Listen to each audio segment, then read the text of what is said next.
Remember the time that, Maude bought those health bars, but they were just full of sugar.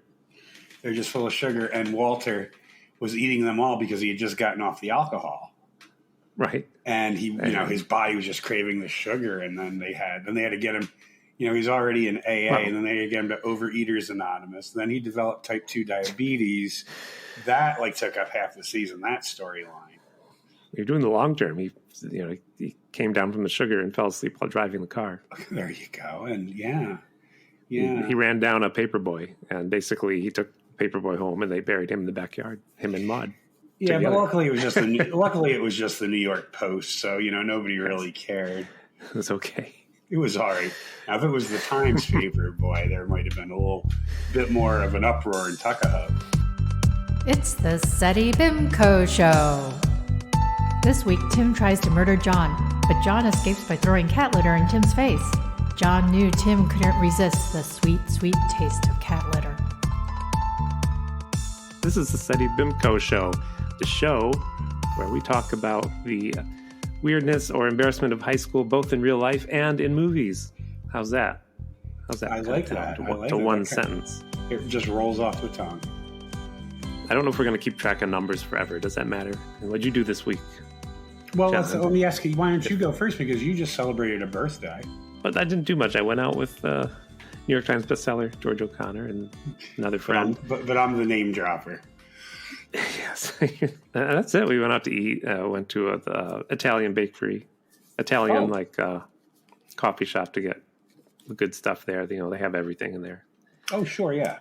If you're into Italian bakeries. And Italian bakeries are running some biscotti, maybe I guess a profiterole is more French than no. The reason why I'm asking is because of your birthday. So of course 420 just came by. I know. Yep. National, the annual marijuana holiday. And since it was your birthday, I do children's books, so I can't tell people I do that if I did that. Well, I'm not saying you're doing it. I'm just saying it was National Marijuana Day. I didn't say you partook of it. No, it was. But let's say if you were a stoner, and it's legal in New Jersey. Yeah, I'm not a stoner. Nobody's a stoner in New York. It's just legal now. Well, okay. Can I get to my question? Can I get to my little question? Or it's not so much a question. Yeah. Well, it's a question posed by the New York Post, which came through on my phone on 420, and the question is, what kind of stoner are you based on your zodiac sign? And I thought, with it being your birthday and zodiac signs, et cetera, et cetera. So, Tim, you would be a Taurus, correct? I am, yeah. Well, it's a very short one. It's what kind of stoner you'd be if you were a Taurus. And this is according to Miss Rita Weigel. Wigle. Whatever. So here it is, Taurus, April 20th to May 20th. Willie Nelson is a Taurus.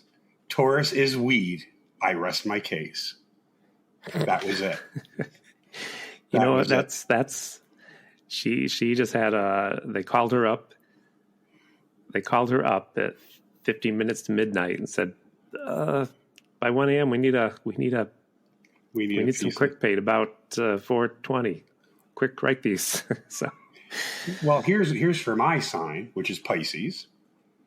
Mm-hmm. Pisces gets inadvisably high and watches classic films at extremely close range, periodically licking the screen and imagining they can taste the secrets and secret shame of the stars. Which that does sound about right. How did they get you so perfectly, John? I don't know. Isn't it uncanny? How'd they? This is why, Tim, I do not get out of bed. Hit the nail on the head. This is why I do not get out of bed till I read my horoscope. And if it's a bad horoscope, I just put the covers back over my head, call in sick to work, and tell them, I'm sorry, I've got a bad horoscope today. It's only a 2 out of 5 star day. I can't come into work today. I did hear, I'm not going to tell that news story. I heard that on a different podcast. But I can just tell you, we can look it up. But basically, a man told his workplace he didn't want to have a birthday celebration at work. Please don't do that. And they did it. And he got angry and just went home. And he bludgeoned him to death with a hammer and stabbed him multiple times. I guess they fired him because they were afraid he was going to be one of those people that might bludgeon them to death. And then he sued them for that. So anyway, I'll have to look up that story so I can read all the details. I mean, if someone says so, John, you should tell. Do you tell them at work, don't celebrate my birthday, or I will go on a rampage? I will go postal on your ass. But now, as I understand it, you had to buy new sneakers this week too. Is that what I had heard? Yeah. Oh, you're remembering all this stuff. I am remembering all this stuff. These little. I don't know if that's an interesting story, but well, no, go ahead go ahead. Tell the story. This basically my exercise is on the bike. I ride my bike a lot. I have some sneakers that are falling apart. I use for my bike. Mm-hmm. And if you know what Vans are, I wear those sneakers around because they just look nice. I go out with them. But they have no arch support. They're just flat sneakers. Yes. And since I got Soul, our new dog, for a while I'd slip them on and go out. And what would happen would be, suddenly it's pouring out, but she didn't poop yet. So we walk around until I'm soaked. My sneakers are soaked until she poops. Mm-hmm, yep. And I ran out there in the snow in them, and I've been walking her around everywhere with these sneakers, and I've ruined them. And I realized, I used to run more. I realized I have to go buy some sneakers to like run and walk in. So we went to do that, and it's so much better. That Soul destroyed. It was destroyed. So you had an excuse to get. Mm-hmm. You had an excuse. Well, and today, the funny thing about Soul that happened today is we walked back from the park, and there's a little coffee shop you can buy things and sit outside. And I sit outside with her so she'll get used to people and noises and dogs. Mm-hmm. How's that working out? Oh, great. It's all good. She's starting to get acclimated. Oh, yeah. She's so much better now. Okay. Now it's just an excuse for me to sit and have coffee. So, even if she's okay with everything. But they sell little dog treats that look like a little meatball. Oh. And I sat down. I'm just describing. It doesn't feel like a meatball. It's hard. It's not slimy like a meatball would be. It just looks like one. Yeah, and I sat down and I broke off parts for her to eat. And she's a little bit nervous, and she's eating some of it and not eating some of it. And I had it laying on the bench next to me, a whole half of it, because I'd broken off half. Mm-hmm. And there were birds hopping around nearby. And I'm like, oh, hi, birds. I don't have crumbs for you. And one bird ran over, grabbed the whole half of the dog treat and flew away with it. Those treats are $1. That bird ran away with a 50-cent treat. Treat. Those Brooklyn birds, very aggressive. Yes, very aggressive. I'll take this biscuit here. I'm a Brooklyn boy. Well, I know the only reason I brought up Soul is because I'm in the process of, this is going to be the summer I'm going to be making some hopefully positive life changes. And, okay. I'm in my lease, I cannot have a pet. And I really miss having a pet. Can't even have a cat? They don't have one. I can't even have a cat. I can't have any of that stuff. So, I have two choices. Either when my lease is up in October, just find another place, and I kind of got this information listening to our episode where we were talking about the episode where Maud had killed Walter with her pet rock. Mm-hmm. And so I thought, well, maybe I could get a pet rock. I could, I wonder if they would let me. I wonder if that. I mean, I can't have pets in my. I'll have to run this by the landlord since I can't have pets. But then, there are lots of things you got to think about when you get a pet rock. Like, do I go to a pet rock breeder, or do I go to a shelter and get a rescue pet rock? Am I going to need to crate my pet rock when I'm away during the day at work? I'm going to have to get wee pads for the pet rock. Will the pet rock have separation anxiety when I go to work? Because I work long days. This might not be fair to the pet rock. Probably going to have to get the pet rock neutered. Otherwise you got loose stray gravel all over the place if you don't get your pet rock neutered. So I have a lot to think about. And if that pet rock bludgeons someone to death, it might be hard to prove that you weren't involved. There it goes. That was a great musical segue. I don't think Charlie was doing the tuba as best he could. That's all right. The rest of the SETI BIMCO orchestra was in top form tonight. But we're going to talk about a movie because we have no guest this week. That's what we do every other week. Guest movie. And I picked this movie, which is a movie I never saw. John said he remembered this. You're on that delay. It's a movie called The Boys Next Door. Came out in 1985, was it? Mm-hmm. The year I graduated from high school. Starring Mr. Charlie Sheen and Maxwell Caulfield. One of those people is, a common household name, and the other person, he went to. We'll talk about Los Angeles County Jail. No, but anyway, let me do my synopsis. The Boys Next Door. Two kids use their high school graduation money to take a road trip to L.A., which turns into basically a murder spree. Yep, that's about it. You saw this. You saw this in the theater. Or you saw it later when. No, I saw this. Do you recall? If you didn't have, as I call it, the fancy cable? I don't know. Did you have HBO and Cinemax on your cable? My mother wasn't spending. Not when I was like. No. Not when I was a kid. My parents. No, we didn't have that. But every 2-3 times a year they would have free weekends to kind of lure you into subscribing to the channel. And I remember that it was on I think it was on Cinemax actually. And this movie was on, and I just remember it because of a certain scene that we'll get to later. Yes. But I never knew the name of it. And then you said, hey, I want to watch this movie, The Boys Next Door. And from time to time, the movie would pop into my head because of this one scene. And but I could never remember the name of it, and I guess I just never thought to look it up. And then you suggested it, and I was like, oh, that's the movie that has popped into my mind from time to time over the last 35 plus years. And it was directed by I think it was on Cinemax pretty quickly too. But it was directed by Penelope Spheris. Is that how you say her name? Penelope. Is that a species of cantaloupe? I believe you mean Penelope. Am I saying that wrong? Penelope. You said Penelope. Oh, right. Penelope is the fancy name. Penelope. I'll leave that in. I won't edit that out. No, you shouldn't edit it out. I won't edit that out. Penelope, but her last name is the one I was concentrating on the last name. That's why I said the first name wrong, because that last name is. That's your story. You're sticking to it. That's your story. I'm sticking to it. Spheris? Am I saying her last name right? Spheris. Yeah, I guess. Spheres. Well, she went on to direct Wayne's World, a much better movie about two high school kids in a crappy car, written by that was intentionally funny. Yes. Glenn Morgan and James Wong. Glenn Morgan wrote many X-Files episodes. Oh yeah, he went on to be involved with that show quite a bit. Maxwell Caulfield, he ended up on a show you like. A show that was a spin-off of a show I liked. It said Dynasty. Well, it was Dynasty. It was the ill-fated Dynasty spin-off, the Colbys. Okay.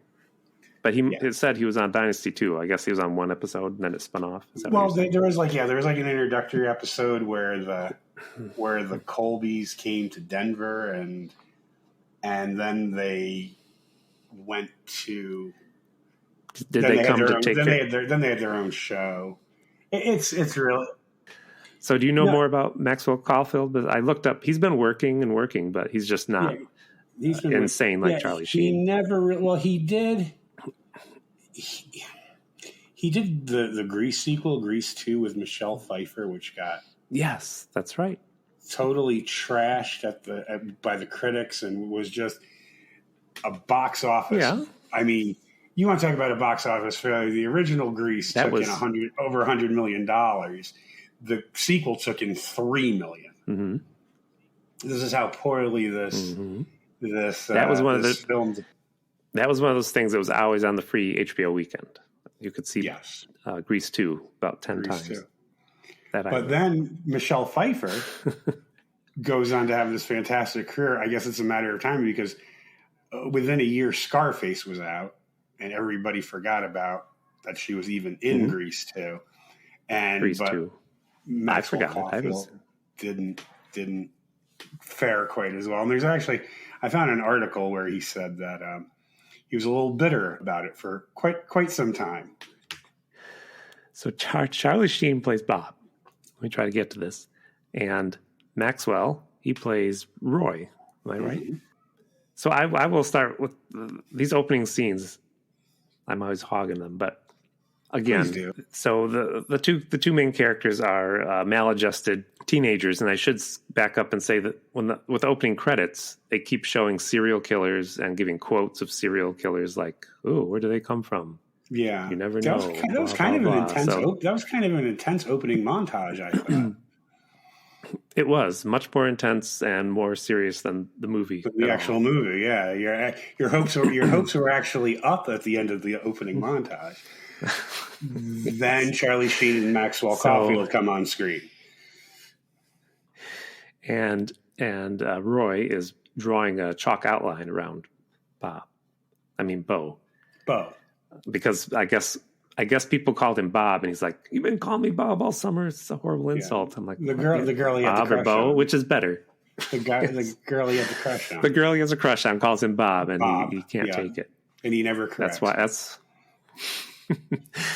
And anyway, they're drawing a chalk line, and they've got they even have the flares the police put out, like. Which I'm like, I thought you were setting up a secret joke, but you're putting up flares that should draw the attention of somebody. Anyway, all the kids at the school the next day are like, "Oh my God, did somebody die? Looks like his back was broken." And then they see the two guys, the teacher comes out, and they all see Bob and Roy giggling.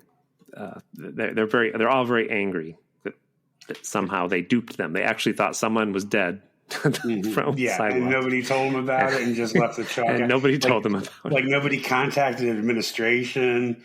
There's no crime scene tape anywhere. Just a chalk outline. And if I showed up at school and that was there, I'd be like, did something happen? But I'm pretty sure all of us would be like, haha, somebody put a chalk outline. Right. Now, did you do much research on Charlie Sheen, or do you remember like his exploits because you read that kind of thing? You read those rags. I don't read those rags. Basically, no, I really don't read those rags. I mean, I guess I give the impression of this big pop guru. Whenever I go over to my mother's house, there's like a pattern of the evening TV watching. So you start out with the local news, and then you've got to watch David Muir, which is then followed with Entertainment Tonight and then Jeopardy. Right. So this is the viewing schedule from 5 to 8. And so the only thing I know about Charlie Sheen's exploits is what I've learned from Entertainment Tonight the few times I'm out at my mom's house. And yes, and he was a Jeopardy category. Okay. He probably was. I bet we joke about that. There probably would. Somebody will email us with an episode of Jeopardy with a Charlie Sheen category. Our listener in Russia probably will. Charlie Sheen is huge in Russia.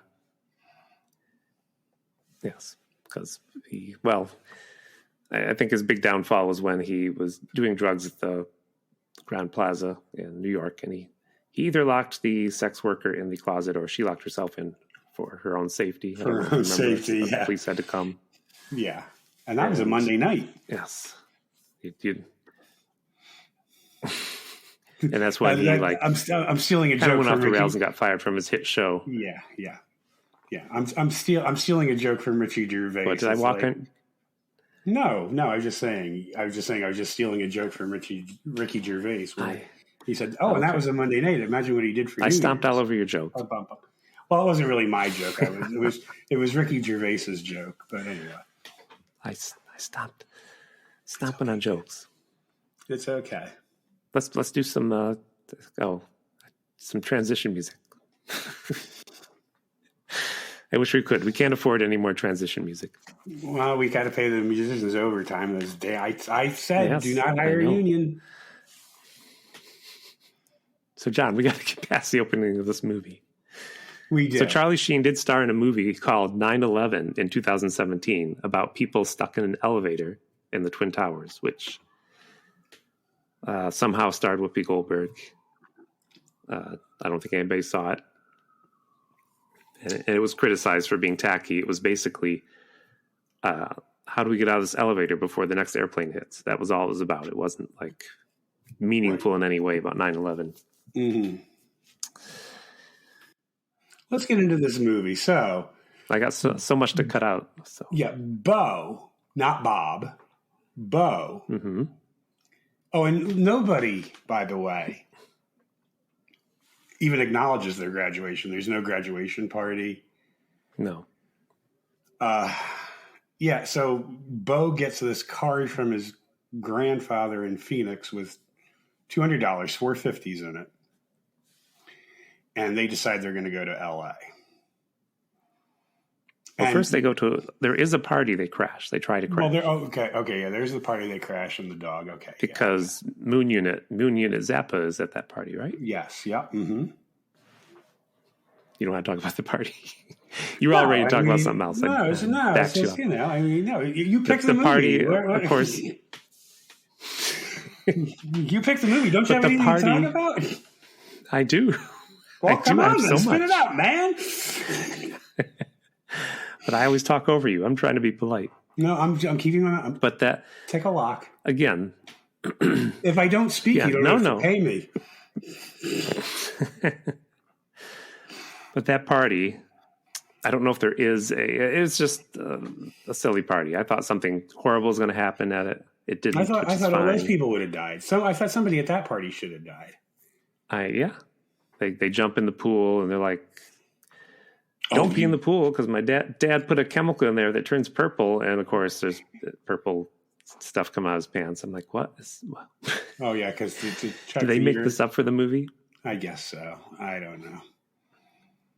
But there was one thing I would have rewritten, if I can just say. Mm-hmm. One thing I would have rewritten, since they are going out on a killing spree, and I thought to... Well, I didn't know it yet. But... Well, see, let me just finish. Mm-hmm. So, you know, there's a scene where they're at where Roy's at his house with his father. His father doesn't even say anything. He's just watching the TV, drinking beer, and Roy is doing this little comic two-sided conversation, and he's trying to imitate his dad's voice. I thought it would have been funny if he had that two-sided conversation and he had killed his father. Oh, yeah. You know, like something sticking out of the forehead. What you're saying in a split second. Something sticking out of the forehead, blood everywhere, eyes wide open, mouth agape. And he's doing that little thing like, oh, well, son, I'm just watching something on TV. That would have been. And that would have been great. And that would have been, that's when he snapped, and that would have been the start of the killing spree. That would have been really good. Although, stay on theme here. There would have been a pet rock in his forehead, embedded in his forehead. It might have been a pet rock, but, you know, anything that would have had a lot of blood and eyes bulging. I am glad they didn't kill the dog, though. I thought they were going to run over the dog, jumping back to the party. They steal the dog from the party and name the dog Boner. Boner the Barbarian. And I should say these two guys seem to be unliked by everyone in school. They're two tough guys. You'd think they have one friend or something, but no, they seem to be hated. Yes. And I do want to back way up because we're going to talk about this more. After the chalk trick, we get the speech from the teacher, like, it's your last day here. I'll remember you all, and you're going to go. What are you going to do? You're going to be a computer programmer, which was they even brought that up in 1985. I guess that was a big thing in 1985. Computer programmer. I took computer science, and all right, and I graduated in 1985. But he asked one kid he was going to do, and he did the stereotypical stupid gay voice, the modern dance, and that was like a big punchline. I was like, oh yeah, these 80s movies have a lot of homophobic jokes in them. Yes, exactly. 80s was big for that. So I just want to back up and say they started with that. But that was okay back then because all the gays were giving everybody AIDS. Right. Right. So it was fine. It was fine to make fun of them. So anyway, they kidnapped the dog. And I was worried too because they chased the dog down the street. The one guy just grabs the dog. I thought he was going to drown him in the pool. It's so many deaths, I imagine, for the dog. Because Roy just grabbed the dog. He said, oh, a dog. The next thing I saw him in the pool, I was like, oh, he drowned the dog. So yeah, they go on this trip and they take the dog with them for some reason. I don't know why they would want this dog. So many, these two characters are very, very two-dimensional. Mm-hmm. Or they're not, because if we're going to watch these movies, John, I try to, I really enjoy talking about Trog. Yeah. There's nothing to that movie. No artistic purpose except not on the surface. But when you have artistic minds like ours analyzing it, we find the nuance. We find the nuances. We find the art in the film. We found the art in Trog. No, we didn't. Yes, we did. There was a little beefcake at the beginning that somebody put in, and that's fine. That's something. But I don't think there was anything else in that movie. I just don't see where, and I'm really just trying to figure out what that target was, that beefcake in Trog. Because it doesn't strike me as a movie like teenage girls would go see. So it must have been maybe it was just for closeted little boys. Didn't you see the movie? What's it called? The Celluloid Closet came out in the 90s. Yes. So there was a lot of. It might have been a case, as was explained in that movie, that a director was like, "I'm going to stick this in here because I can't make a movie about it and." Right. Going to get it past the censors or whatever. And could have been that. The director was married, but that doesn't mean anything. It doesn't mean anything, especially if you went to English boarding school. Right. Anyway, but yeah. So the things like that were put in for teenage boys who were questioning their sexuality, but they couldn't go, So kid in Omaha didn't have a bathhouse to go to, so they'd stick some beefcake in a quote unquote sci-fi horror movie. That would be totally acceptable for a teenage boy to go see. So they go to LA and is it the first thing they do? They need gas. They need gas. And nothing's changed. They get gas from a guy who's Middle Eastern. They call him a camel jockey. He's trying to rip them off. Mm-hmm. So they nearly murder him. They kept beating him. And they steal a bunch of gum. Yeah. That'd be the first thing I'd go for. Yeah, there's Bubble Yum and Hubba Bubba, and I noticed that too. Like the Bo was like Charlie Sheen. He was the first thing. He's like, and then he gets to the car. He goes, "Man, I got about $4 worth of stuff. That makes us about break even, doesn't it?" Yeah. And he was like, "Nope." But I think his friend was very super sullen. Roy. Yes, Roy was emotionally detached. I will say I think Roy was the better actor in this movie, and poor Caulfield, and Charlie Sheen is the one that rose to superstardom. Yeah, it's just it's all about timing. Sometimes it's just pure dumb luck. What did you think of Charlie's acting in this movie? I was really like. It wasn't horrible. It wasn't horrible. You see some glimmers of. What you would see. Of course, I never really I don't think Charlie Sheen is a bad actor. I just never thought of Charlie Sheen as a great actor. Even at his peak, I never thought Charlie Sheen was what you'd call a great actor. But I thought Roy had his, he knew what he was doing. Going down the road, he said, "I got stuff in me." Yeah, I got stuff in me. And he's like cancer? Well, you also got to remember Maxwell Caulfield's English. And he had a lot of theater training. Mm-hmm. He had a lot of theater training. And apparently, according to his biography, his stepfather, who was American, which is somehow how he wound up getting his green card, threw him out of the house at 15, and he had to go work as an exotic dancer. What? Yeah. So was he kicked out of the house at 15 because he enjoyed doing exotic dancing? Is that this kind of situation? I think he just he is a very attractive man. I think over in European, I think 16 is the age of consent. So I think maybe he was 16 and as long as it wasn't full nudity, he could probably get away with it. So, and he again, like Trog, he had his shirt off a lot. He had his shirt off a lot. Yeah. He worked out. Mm-hmm. They were showing that off. I don't think Charlie had his shirt off a lot. No, not really. He had tank tops on a lot, but no, I didn't really see him at the crime scene at the gas station. I don't know if you noticed the extras all looking at the. I don't know if the guy was still there or blood was still there, but everybody's like, "What happened?" And they're because they threw this guy through the window. They beat on him. There was blood everywhere. Mm-hmm. But there was one old lady in the crowd scene looking at the crime scene. She was like laughing, and I guess they just didn't reshoot. Like one of the extras was like, yeah, had just thought of a funny joke. It was an old lady where she had just farted, and she's like, "Oh, excuse me." Yeah. Well, I was seeing that did they film it in Canada, or maybe it was Canadian finance? I saw their budget was. I think their budget was like Canadian $3 million, is what I saw. Not knowing what LA looks like in the 80s, I really don't know. I can't say. It seemed like LA landscape. It did seem like LA, I think it was, yeah. So they go to the hospital to talk to the guy that was beat up. And apparently in the 80s, if you've been nearly beaten to death and your face is all swollen up and you need quiet, they put you in a room next to a guy who's loudly watching game shows. Mm-hmm. Which I thought was funny. Yeah. I looked him up. His name is Carlos Butarlos. He was a guitar player and musician. And the only know about him? I know nothing about him. The only work he could get was as a Middle Eastern gas station attendant. No. I'm talking about the guy watching the game show next to him. Oh, watching the game show. Okay. He was like, "Shut up! Quit asking questions." And, I don't come really on. know. He stood out. He was like, "Hey, this movie's coming alive." You didn't like him? I mean, there were so many times where I thought, "Oh, here it is. This is where it's going to happen." It's like, nope. No, not going to happen. That patient was a guitarist in Jimmy and the Rhythm Pigs. Oh my God, I followed them on tour one year. I knew you did. So then they go to the beach, and there's an old lady who is watching a man smoke pot, and she's just standing there, upset. And they throw their beer bottle. Roy, I think, throws his beer bottle and hits her in the head with it. Mm-hmm. Right in the forehead. Yeah. And then they go to leave, and three women come and attack their car, and one woman jumps on the hood.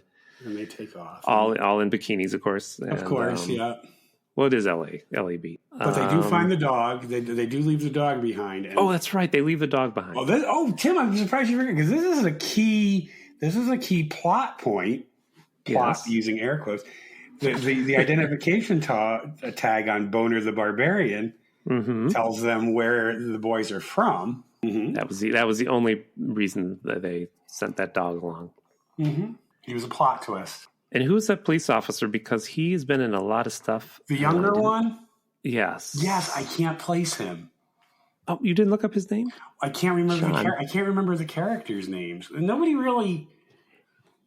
You expected me to do all this research? Well, no. I mean, I tried to look it up. I was like, I don't know what police officer, who was officer who, and who was officer who. I don't know. We should just retire. I know we're going to get to this soon, but like the gay guy that they meet up with, his name is Chris. I didn't know his name was Chris by watching the movie. I don't remember that. Well, they take off, knock an old lady out, and they just drive around and they find a bar. LA must be full of bars, but they seem to just accidentally drive up to a gay bar, which I assume in 1980s you had to like kind of know where you're going. I assume like of all the bars in LA, is that? Well, they were in Hollywood though, so there is a chance that in a neighborhood like Hollywood, you might just randomly go into a bar, and there's probably a greater probability that it would be a gay bar. So we'll just chalk it up to chance. But didn't they see the name over the door that said Ballmasters? and that it was Lightsaber Night? Yes. Call back to last episode. I just thought it was funny. They walk in, they're like, "No, I don't notice anything odd." Yeah. No. There was a few women, but yeah. But again, with it being the mid '80s and the AIDS epidemic and the gay male population at that time, by default being the boogeyman, because they were the cause of this epidemic. The gay bar, at least in my opinion, kind of had like a more sinister feel to it.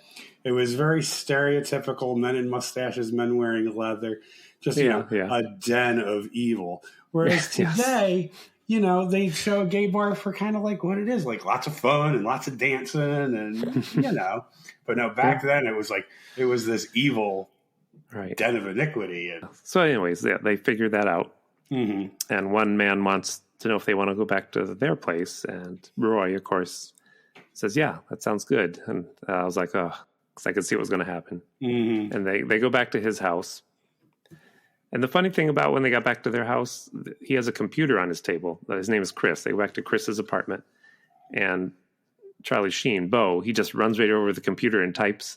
And I was thinking in my head at first thought, oh, is he going to check the internet to see if news of them throwing a bottle on that old lady is in the news or beating up the gas person? But right away, like, oh, wait a minute, it's 1985. There's no such why thing. is he running over to the computer? Yeah. He's like this maladjusted kid who doesn't seem to do his schoolwork. And he's like, oh, computer. I'm going to program this computer. Yeah. So I'm not sure what he was looking at on the computer while he ignored or maybe everything else that was going on. Or maybe he had a sense of what was going to happen. I have a feeling that he had a sense of what was going to happen, and he just kind of was kind of feigning interest in the computer so he wouldn't have to see what was going on. That's us making this movie better. Yeah. Because he always seemed clueless. I'm like, don't you see what's happening here? And he was always like, let's go. Why are you doing this stuff? Why are you murdering people? Let's go drive around. And I kind of got that feel although sometimes he seemed like a willing participant. Yeah. Because he didn't kill anybody the whole movie except for one, which we'll get to. Yeah. He didn't do the killing. Did he not? Was that a fireplace poker? Whatever he hit Chris with in the end, isn't that what kind of did the final? Oh no, gun. They found he had a gun. Oh, that's right. He did have the gun. He was just that's right. I'm sorry, I forgot about that. He told Bob shoot him, but Bob didn't, and so Bo. So everybody called him Bob, but his name was Bo. I'm calling him Bo because he's an annoying person, but yes. So they beat this guy who put a record on, and I want to say that record would have skipped. It was playing nice music the whole time. They're like throwing each other around the apartment, and they find he's got a gun, and they shoot him. Mm-hmm. Roy does, and they take off. So did they take anything else? They just took his gun, I guess. Well, it was just Roy. I guess it's kind of like the convenience store and just taking the gum. I think these were kind of. I really think Roy had just some rage control, and he didn't plan out his attacks. They just sort of were spontaneous, and because this is the first time he killed someone. The other two people he just beat up and threw a bottle at the woman. Right? Yeah. So, I have my own theory about what went on in this movie. If they meant to write a deeper story and it gets ruined by director, screenwriter, whatever, editing, a lot of things can happen to a movie. A $3 million Canadian budget. Yes. Yeah. Because I was thinking Roy. Well, we'll get to it with the next time he kills someone, but I was like, is Roy a person who's very uncomfortable with the fact he could be gay? Is that why? Because he was like, yeah, we'll go home with you. And that was the first person he killed. Right. And, of course, later, I don't want to jump ahead. I don't want to jump ahead why I also think this. But what happens next here? Is this where they randomly find the couple getting in the convertible? Yeah, they go to the arcade. They go to the arcade, yes. Arcade. Yes, okay. Yeah. Where men impress girls with their game-playing prowess in the 80s. Nothing would get a girl flat on her back quicker than a game of Pac-Man. And he tries to help this lady he saw. Where did he see her? Did he follow her from a party? I can't remember. He sees this woman. He follows her into an arcade, helps her with her gameplay until her boyfriend comes back and shoves him out of the way. And they do follow them and shoot them, if I'm right, in their car. Mm-hmm. I don't remember how or why they followed them, but he said something about, aren't they just the perfect? It was just rage. It was Roy was the one that was like, let's go follow them. Yeah. Because Bob was like upset he shot her. Mm-hmm. As if he was going to ask her out after they murdered her boyfriend. Right. Because they were running around L.A. like driving around, and they wanted to, well, at least one of them wanted to meet some women. Yeah. And I'm like, well, you're in L.A. Why don't you go to, so you went to one bar that was a gay bar. Why not try another bar that might be a bar? Or how about all the places? Straight women? How about all the places you could, you went to an arcade, you were at the beach, you were at the La Brea Tar Pits, you were walking around. There are all these places. Exactly. Like, okay, just because it's the one bar you decide to go into. No, but it's like, I don't know. It's like really, like the whole, okay, so it was Bo's idea to go to LA, but I don't think he really had the plan. And then I think Roy just kind of came up with the idea of let's just start killing people. Yeah, because they're going to go to work Monday for the rest of their lives at a factory. They kept saying, so we can kill people this weekend. Yeah. But we're going to be working 40 years at the factory. So come on, let's kill some people this weekend. Yeah. Just get it out of our system like everybody does at graduation. Young. Got to do that. You don't want to get to like 40 and go, gosh, I should have murdered those people that weekend. Yes. When you're 40, you're too tired to murder people. You're like, takes a lot out of you. If only I had murdered more people. That was my biggest regret at 40. I don't know about you, Tim. It's like I should have murdered people when I had the chance. You should have. Which reminds me, taking too much out of you. I saw the Batman. I forgot to tell you this. No, you emailed it to me. Yes, and your review is that not my favorite Batman. Okay, but here's the thing: when you just said it's too much work to murder people, this Batman knocks on the front door of Penguin's nightclub, and they won't let him in. So he just punches them, and he walks through the nightclub punching everybody. They're shooting with guns, so he has to throw batarangs at them and everything until finally he sees Penguin. Now, the other Batmans are usually, other Batman movies, but Batman's like a ninja guy who just sneaks through the skylight. Why didn't he sneak through the skylight, pop down into the Penguin's office,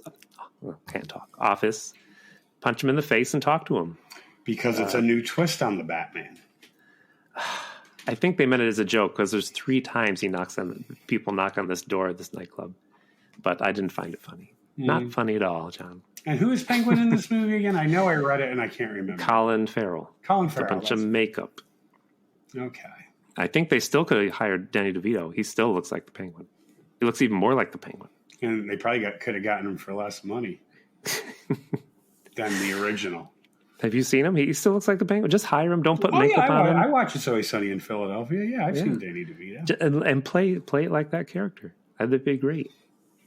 Just say, play him like you're, what is his name? The character in Always Sunny. Oh, yeah. I forget his name. Louis? No, that was his character on Taxi. Taxi, John. That was his character on Taxi. What is his character? It's okay. Everybody knows it. It's on the tip of my tongue, or my brain. But he should just play that character as the Penguin. I would love that. No, that would be awesome. Yeah, his Penguin was kind of a tragic Penguin. I thought he did kind of a good job. It was kind of was a little melancholy. Yeah, you felt a little sympathy for the Penguin in that Batman Returns movie. I did. You did. Least. Right. Well, you have feelings, John. I do have feelings. Not me. But back to The Boys Next Door. The Boys Next Door is not about Batman. It's not about Batman, although. So when they show up at the apartment of Chris, that they beat to death, I was like, oh, they really went over the top with that police officer. Yes. And my comment on that is, it's like, no, don't erase that. No, that was the attitude. Keep that. Seriously, keep that in there. There is, I know the term does get thrown out there kind of loosey-goosey, but there is such thing as cancel culture. Do not erase that from you.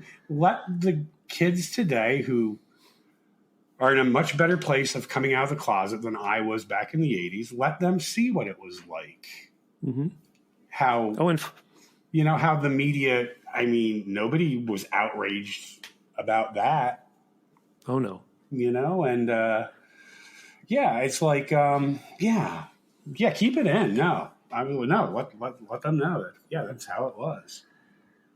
And the other police officer did knock him against the wall. They cut away real quick, which I found a little bit silly. He'd been talking for like 20 minutes. Yeah, it's like now you decide to. He said, "You got a mouth like a garbage can." It wasn't even an original line. Well, people are kind of slow on the draw for reacting to bad behavior in this movie, And I'm just going to say, just a little foreshadowing of what we're getting to. Bo takes his own sweet time to finally do something, Anyway, but I'm jumping ahead of it. And also the police officers in the police station, when they show him, he's reading. I think I wrote it down. He's reading a magazine called Investigator Tech Weekly or something, and I was like, is that like a little joke somebody stuck in here? Yeah, they did. They did. And he would. Somebody's like, this movie. Nobody's going to go see this movie anyway. We only got 3 million Canadian to make it. Nobody's going to see it anyway. So let's have some fun with it. So they go to a bar. Finally, that's right. They do go to a bar, and they can't get served because the gay guys wanted to get him drunk. Wanted to get the young guys drunk. Right. No, seriously.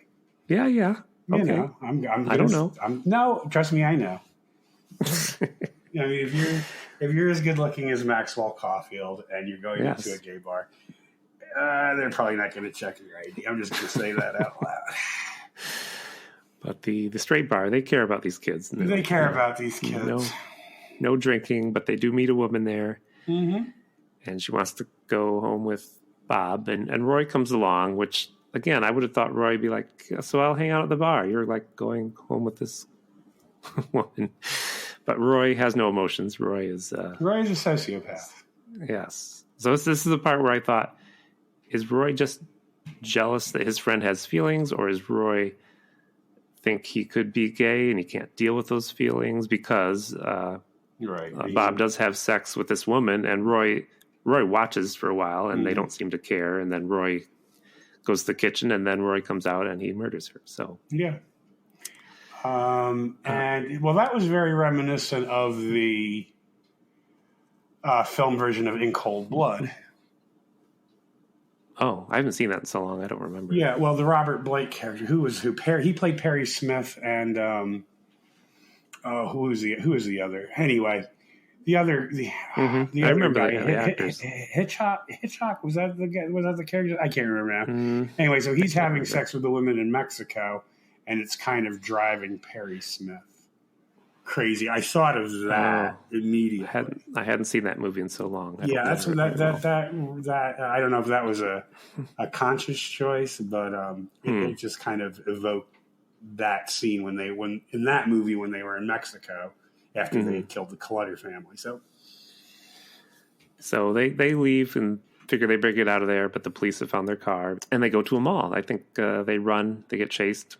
Yes, they break into a mall. They run past Elaine Bryant. I saw that. Everything is caged. I was going to say, I loved. I was just trying to read all the names in the mall. Yeah. What the stores. See's Candy. Yeah. See's Candy. Yes. I love See's Candy. They had the Action Survival Center, which was not a real store, I don't believe. It was just like, hey, guns. Action Survival Store. Although it could have been whatever mall they filmed it in. It could have been like an independent store in that mall. Mm-hmm. Because I don't think I think at that point they're like, okay, we're out of money.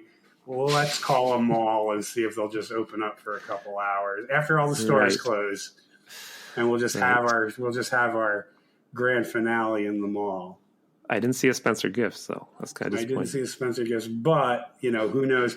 Had they had maybe another 10,000 Canadian, maybe they could have gotten some more film and really had a full chase through the full mall, and maybe they would have eventually come upon a Spencer Gift, an Orange Julius. Right. Nice. What they could have had for an extra, we'll say 50,000 Canadian, but they just didn't have it. Malls were big then. Malls didn't need the money yet. I was never a big mall person. No, but they were big. I mean, I know they were. I know. Oh, no, big. And every mall was basically the same. Yes. Well, let's go to this mall, but it's the exact same. Hickory. It didn't have Hickory Farms either. I was like, where's that Hickory Farms? Maybe it was Hickory Farms. Sometimes Hickory Farms in some malls were seasonal. Maybe it wasn't close enough to. I used to buy that little sausage on a stick that was filled with cheese. And I can't believe I used to eat that. Oof. Oh, man, that's just giving me gas thinking about it.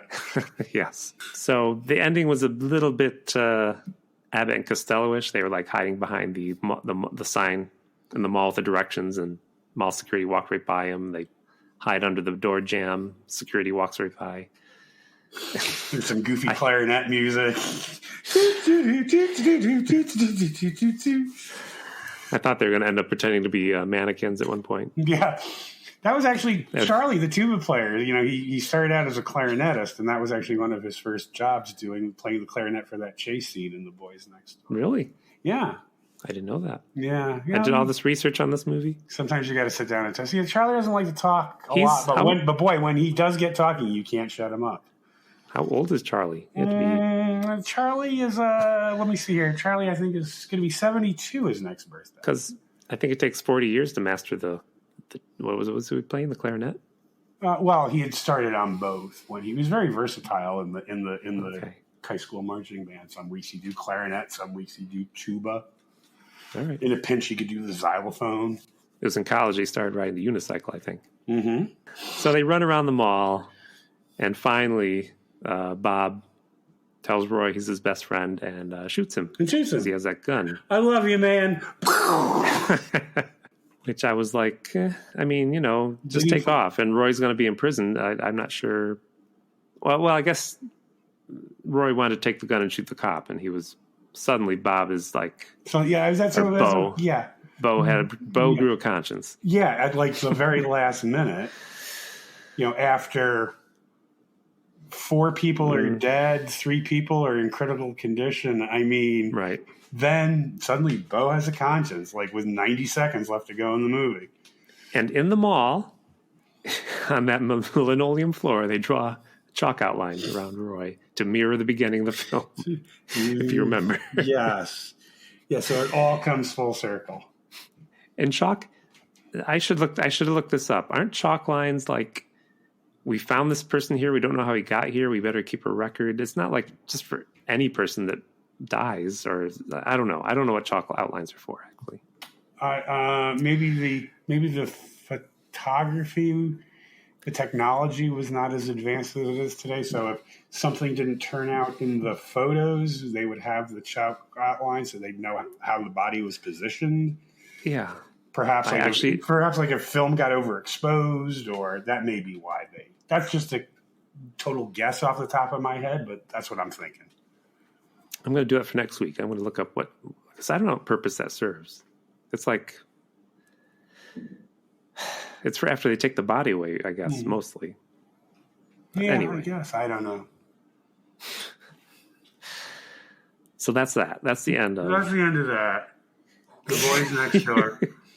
You seem to not like this movie, John. No. But my theory was... It was no Trog. That's all I'm going to say. No. It was no Trog. That's what I'm saying. Trog had nothing, but this might have been ruined in editing. And I thought to myself, I was just trying to think, is there something more to this movie? Was Roy was he jealous of the world that everybody else could have feelings? Was he, dealing with his own gay feelings that he was afraid of? He was the one that drove the movie because Charlie Sheen was not at his acting best. He did a good job of being the sidekick. Yeah. I'm sure. I don't know what the intention of the screenwriters were. Maybe they had envisioned this socio. Being that Caulfield is this English actor, that's why I'm thinking if you'd asked him, I bet you he created a whole story for that character. Charlie Sheen was just like, whatever. Yeah. My dad's famous. That's how I got this job. Yeah. Yeah, true, I'm sure there was. And, again, there was no budget for it. No. The gay scene, I'm sure. I was reading that they had to make 10 additional edits to the film just to give it an R rating. Oh, yes, I was reading that. It was very violent. It was really, really violent. I don't know how they would have gone today, but yeah. I mean, it was a movie that had potential. It was a movie that, I don't know, I'm not really blaming it on anyone. It's just, when you have that small of a budget, and maybe the bit with the gay scenes, maybe that scared some people off. That's probably scared some investors off. And I don't know. It could have been a really fantastic movie. It could have. It just didn't know where it wanted to go. It started off saying, where it wanted to go. And is this where serial killers come from? And yeah, I think they spent all the money on the opening montage and getting the rights from those people. Getting the rights from those people. Yeah, David Berkowitz made more money off this film than Charlie Sheen did. No, I don't. It wasn't. Yes, of course, it was a bad movie, but it was. It wasn't. Yeah, I think it's I'm going to stick with it. It was the budget. It was the budget. If there had been more financial backing to it, I think it could have been a great movie about teen angst and then again, with it being 1985, there are some things that were taboo.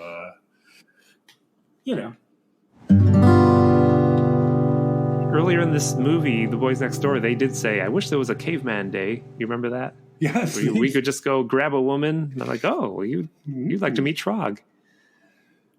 Maybe the gay, maybe the original screenplay, maybe the gay theme was more extensive, and the.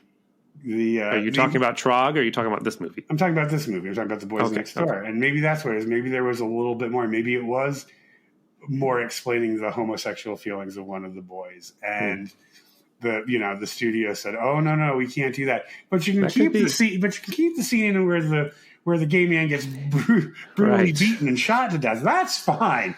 But don't go exploring any feelings. No, no feelings. Not like they have in math books in Florida. We'll have to find, who is it, James Wong, and who's the guy that wrote for the X-Files? You're going to make me scroll up? Oh, I'm sorry. Glenn Morgan. Glenn Morgan. Maybe we could ask, maybe we'll meet them one day. Maybe they could come on the show. We could talk about The Boys Next Door. If they have a good microphone, they can come on the show. They have a good microphone. Obviously, Paul Williams does not have one because he has not called yet to be on the show. He has not called. No, what's up with that, Paul Williams? We will send you a microphone. Yes. Because we know you have none of that technology. We get none of that equipment in your home after what is it, about a 60-year career now, would you say, Paul Williams has had? Yes. He does not own a microphone. He buys one every morning and throws it away at 4 o'clock. Throws it away. He never keeps it.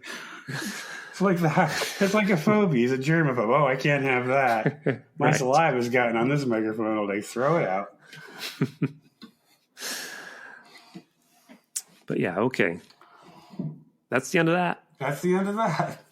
Can we afford the Seti Bimco orchestra to give us another musical interlude? I think we can. Yes, I do believe we can. Or if not, we can just use some previously recorded material.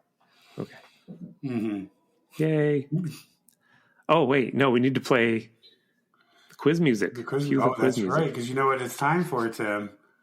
Quiz time. Quiz time. I'll call it the Bimco Seti Q&A. Brain Twister. Answering quizzes. Theme song. Do you like quizzes, John? I do love quizzes. I'll call it Seti Q&A. Brain Twister. The Bimco. I love quizzes. The Bimco. I'll call it theme song. No. You ready, John? I'm ready, Tim. Did you bring a quiz? No, I thought we were just going to use your standard quiz. Okay. I just wondered. Mm-hmm. So, this quiz I do is totally, there's no right or wrong answer. So, out of all the characters in this movie, who do you think would purposely fart in a crowded elevator? Charlie Sheen. Not the character he played, just Charlie Sheen. Just Charlie Sheen. Yes, you're right. Charlie Sheen probably would do that. It wasn't in the script, but, Charlie just let one rip. That's why that lady locked herself in the closet in his hotel room. That's right. She couldn't stand the smell anymore. Don't get near Charlie after he's had a bean burrito. I was thinking our main two characters would do that, but then I was thinking that farting in an elevator would be too complex a gag for those two. And thus I say Boner the dog would probably do it on purpose because Boner the dog was angry that he'd been kidnapped. I don't think they fed him. No, I don't remember them unless they were feeding him gum. Then there is but of course, if the roles are reversed and they were in an elevator with somebody who farted, they would beat them savagely to death and then shoot them. Right. For farting in the elevator. All right. I give us both 2 points. There you go. Let me write it down. Okay, question number 2. Who from this movie would most likely start a podcast? I can't remember the character's name, but it's the kid who hosted the party out at his pool, talking about the dye his dad put in the... You're right. I think he was the owner of the house. And he was, that was his parents' house. And his podcast would be about pool etiquette. True. He was a kid that came out and was like, okay, you two are here. Let's all have a nice time. Oh, I thought you said he was a kid who came out, because I was thinking, yeah, actually, he probably is the kid. He is the kid who came out, by the 10-year high school reunion. It's like, oh, guess what? I'm gay. And they're like, no, really? What a shocker. Like, you ever, I don't know, maybe you've never, but no, people come in and they're like, John, sit down. I need to talk to you. And it's like, I'm gay. And you don't want to blurt out, well, no shit, Sherlock. But you're like, really? It's okay. It's all right. You're going to be fine. That's why anyway. Mm-hmm. I get about 50-50. Some people are like shocked. And then the other 50% were like, oh, come on. We knew that. Oh, well, that's good. Yeah. All right. You derailed me. Next question. Next question. Oh, no. Well, I was going to say. Oh, okay. I'm sorry. Oh, that's right. Yes. The person that was going to start a podcast, sadly, was Chris, the gay man that they killed, because he had a computer. Okay. He was obviously a future Steve Jobs. In the early 80s, two people knew that there was going to be this thing called a podcast. One person was Tim Hamilton. Yes. The other person was Chris from The Boys Next Door. Actually, he was my second choice. I was kind of mulling. I was thinking about Chris for a while, but then he just met such a tragic end. I was like, well. I know. Didn't want to bring that up. Yeah, so it kind of takes him out of the run. When you're dead, it kind of takes you out of the running for. It does. Although I'm sure some weeks you accuse me, but that's another story anyway. Okay. Number 3, which character or characters would likely have a TV sitcom? Roy. And his catchphrase. Well, he did. Yeah. Yeah, okay. And you know how every good sitcom character has a catchphrase, like, whether it be Dynamite or did I do that? Yes. What was his catchphrase would be, I'm going to brutally murder you all. Good one. And the studio audience would just laugh. And then at the end of every episode, the guest star would be brutally murdered. And then people would accuse him of ripping off Maude. What? That's not just popped into my... Yes, and Norman Lear would say, it's like, this is too much like Maude. All the guest stars being brutally murdered. I did that back in the 70s. So what's your answer for the question, Tim? Oh, the mall security team. Come on. Oh, there you go. Sorry. I'm sorry to pick on security. A modern day Keystone Cops. Because that woman was starting to beat them for a minute. I'm like, yes. But they still got the best of her somehow. After she beat them in the head with her wooden stick. Yeah. But, yeah. I don't think any of them had lines, did they? The police had lines, but mall security, no. No. They might have been real security to save money. Again, they needed that extra 50,000 Canadian. If they could have had a longer run through the mall, gone by the Spencer Gifts and the Orange Julius, and some of the mall security could have had speaking parts. All right. And number 4, which character would win in a fight with Maude Finley? Nobody would win in a fight with Maude Finley. Yes. That's always the answer. I think that's find someone someday. So I was going to say one day there will be. You already kind of brought this up that Roy ripped off her bit, so she would probably go murder him for. Yeah, well, she would know. She'd be like, "Oh, amateur! I was doing this in 1974."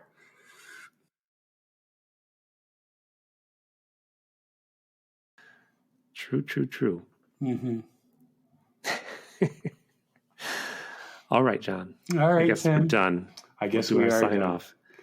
All right, Tim. You can send us some emails about what how much more you want. Do you want a Maude episode, a whole episode about Maude? Email and tell us. We could dedicate a whole episode to Maude. We could get the SETI BIMCO players in here and recreate a lost episode of Maude. We'll do it again. Mm-hmm. We did it once. We can do a whole. Don't make us do it again. We can do a half hour. We can do a half hour of a Maude. Mm-hmm. But email us at SETIBIMCO with an E at the end at gmail.com. And I guess for now we're on Twitter at what is it? At BIM? At I'm supposed to write this down. At SETI BIM. Yeah. And on Instagram, SETI_BIMCO. You know, I still don't have an Instagram account. I need to get on Instagram. You don't have it yet? I've never had it. Isn't that pictures? Isn't that photos? Is that what Instagram is? Are you still using MySpace? I'm still using MySpace. I'm still using MySpace, and I'm hoping that 2022 is the year my pager goes off again. All right. Well, see you next week with either a movie or a guest. Yes. Either or, we'll have a wonderful time. Okay. Bye. Bye.